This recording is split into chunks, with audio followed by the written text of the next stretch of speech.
place called Canada East many years ago. Lived a leader who helped our country grow. George-Étienne Cartier was his name. He worked for fairness, not for fame. He spoke French and loved his land, but he also had a bigger plan, to bring the colonies together as one, so a new country could be begun. Cartier, Cartier, brave and wise, he saw the future through two sets of eyes, French and English side by side, in a country where both could live with pride.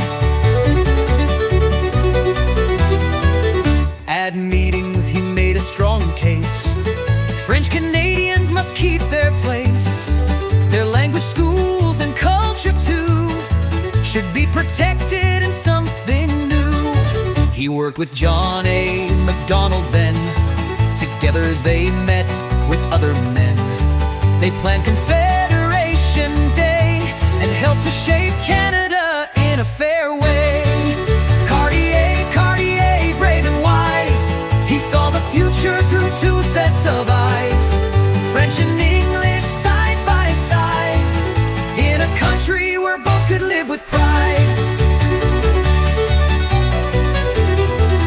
In Charlottetown in Quebec they met to make a plan the provinces could get. In 1867 the dream came true. Canada was born with a future brand new. Cartier worked hard to make things right, so French and English wouldn't have to fight. He knew both groups could share one land, with laws and rights that help us stand. Cartier, Cartier, be strong and true. He helped build a country for me and you.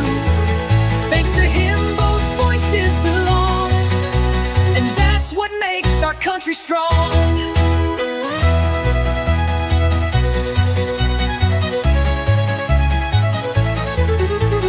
George-Étienne Cartier, a father of Confederation, a proud French Canadian, and a builder of Canada.